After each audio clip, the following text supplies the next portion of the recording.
cranked on us. Trying to get these people who are left in the building fired up. All right.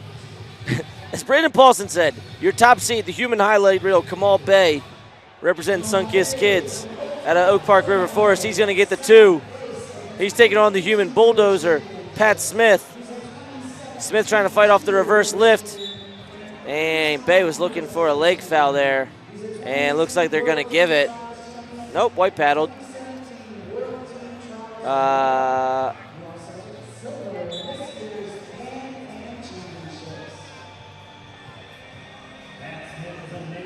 Bey, your 2017 Junior World Champ and 2018 Senior World Team member.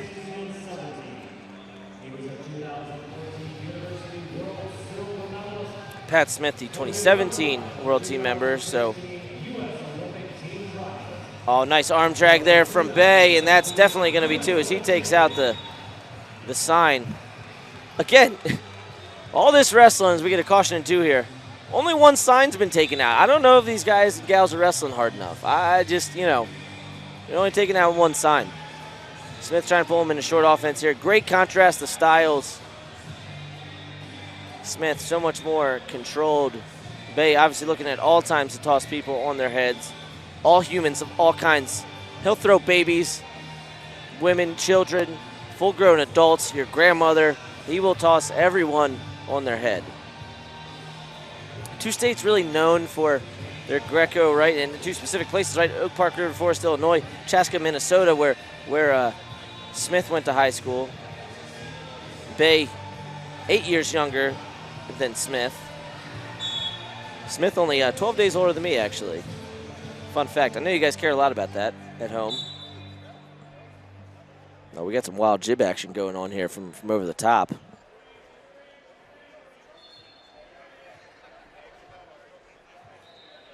Bey halfway to attack.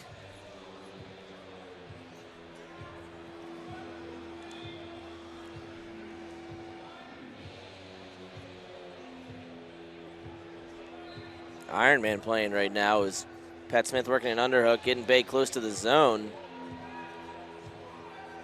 Smith looking for his first point of the match.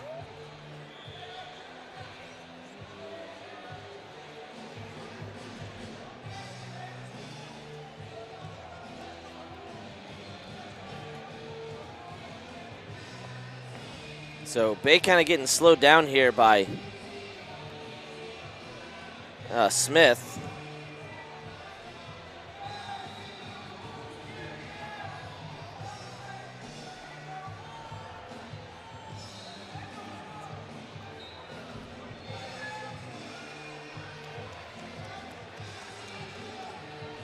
$20 seconds to go here. Oh, beautiful matador by Bey to take the 5-0 lead.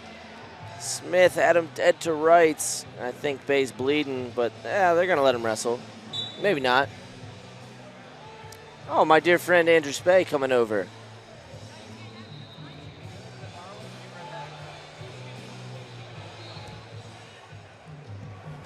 Hey, Spey. Hello, Daniel. I don't know if this is on. It is on. I can hear you, and I'm sure everyone else can hear you as well. Oh, there we go.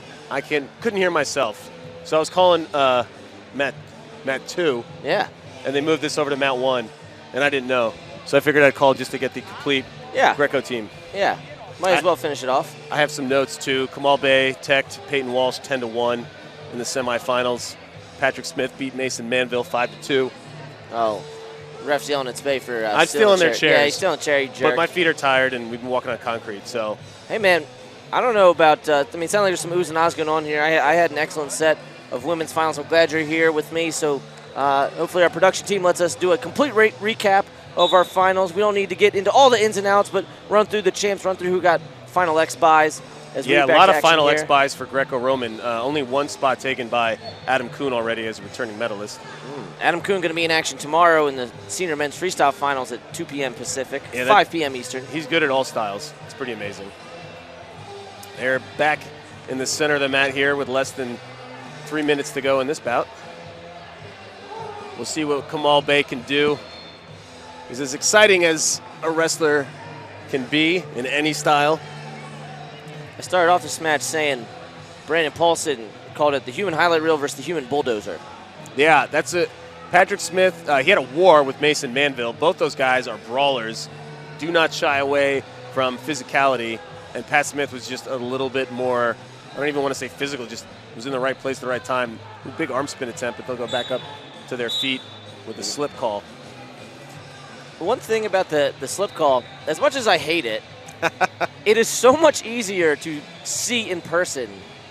When I'm rewards calling aggressiveness, a match, yeah. and you're like, good, I'm glad he went for it. If you didn't have that, you got a bloody lip here on Kamal Bey as he walks over. But I'm saying even recognizing, like, when I'm watching at home, right? When I'm watching like these folks back home that we're talking to right now, it's so much easier for me to see a slip in person and be like, oh yeah, it's going to be called a slip. Whereas at home, I'm watching, go, what? Just give him the freaking points. Yeah, there. why does that guy get a free pass and all that? And they've also done a good job. I saw a couple calls earlier where you would see a move that would normally get, or you might look like a slip, but they're caught and they change momentum or they stop the momentum before the move is completed, and then they award the 2 for the takedown, which I get. And it's like the step out, the straight arm push, and the grounded action. I mentioned that during the other Greco bouts.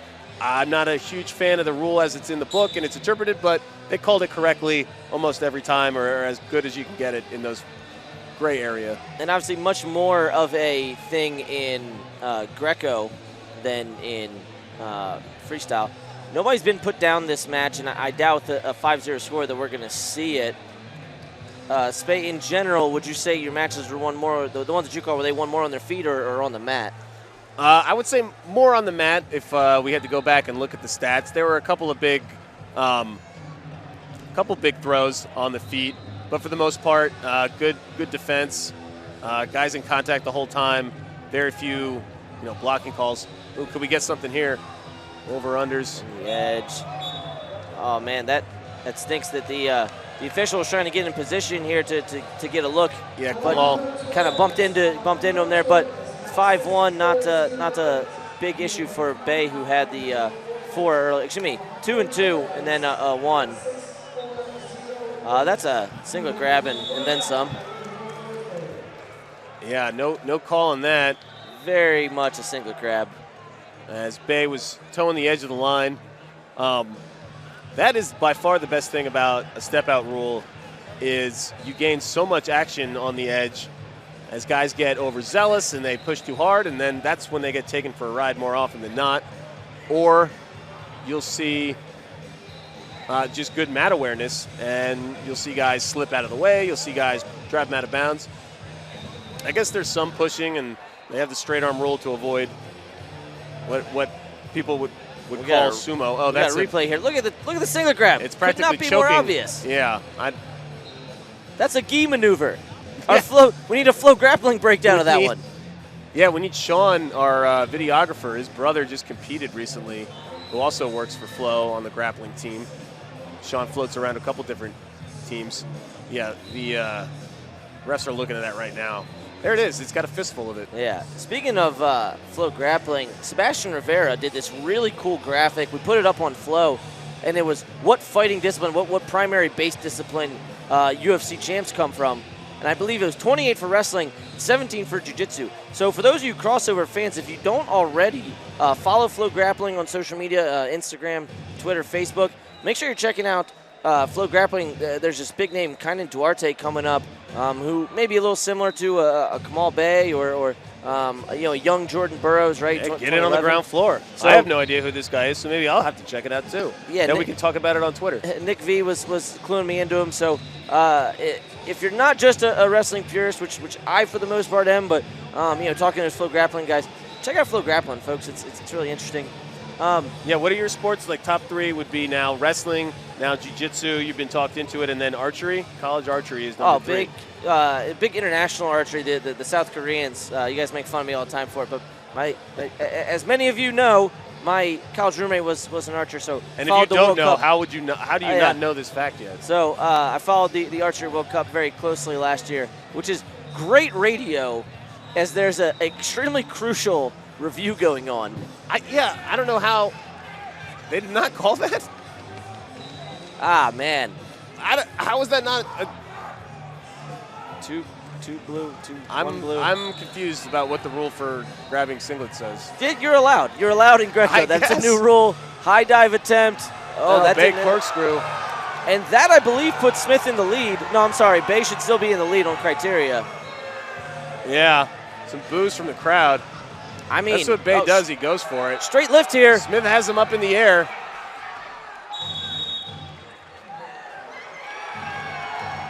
Wow. And they wanted to call a step out because Smith had him up in the air, had Bay up, but it was white paddle. 44 seconds to go. Smith stayed aggressive. Bay can't, again with the singlet pull. So there should be a 2-point throw. 2 offered for red, 2 for blue. Yeah. And Chairman goes 2 red. Correct throw. They're going to get, Paulson and Chandler. 2 of the more vocal Greco coaches as it is, Brandon Paulson and Dan Chandler. Brandon Paulson is on the mat right now. He's kneeling on the stage here. He's being demonstrative. They're going to go back and look at it. I'm still baffled by the singlet pull. What? Isn't it? If you're not allowed to and you look at it, I don't know. It should be like a 2-second review. Instead, it was like a 2-minute review. How about? This is clearly Bay's throw. Yeah. Yeah, but here's the thing. Smith Here we get a nice comes look out at on top. it. Great replay. Another singlet pull. Now Man. Bay hits that, and Bay rolls through to his stomach. Man. So the question is, was Bay's momentum stopped and/or changed so that Smith could call that his maneuver? Yeah. In international, if there was a single pull like that, you'd think so. Although remember when Valiev basically choked out Yazdani with his singlet, and there was no call there. Yes. No, I think it was the other way around. I think it was Yazdani choked out Valiev. Yeah. You're right. Good call there. All right. 1 red, so. All right, the Minnesota Storm 8-5. crowd is unhappy.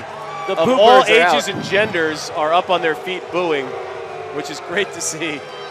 Look, Minnesota Storm fans, he grabbed the singlet twice. Yeah. I cannot have remorse for you guys. I'm sorry. I know we're getting a little punchy here. Now it's 6-5. I don't know what just happened. No, the challenge was lost. Smith. Okay, all right. So the extra point goes to Bay. No, but it was 7-5. No, it was 5-5. Oh, you're right. It was 7-5. I don't know what's happening. So but Kamal Bey is winning. They must have called it a step out instead. But Smith needs a takedown. If he gets a push out, Bay would still be in the lead. So Bay can give up a step out here. I guess they took the 2 off and awarded 1 instead. Short time here, Spay. Bay playing defense. Bay's just going to play keep away. No, he's not. He's going to get another correct throw. Uh-oh. Or 1 for a step out. Well, one of the table judges wanted to go 2, but we're going to get 1 again. Here's our angry fans. We got our cameramen spinning on their tops here. All right, Kamal Bey. Well done. That was a weird one. I think a lot of the fans wanted to see Bey hit those moves cleaner and for some obvious points. But credit to Pat Smith because he weathered a lot of those attacks. Folks, we're gonna give you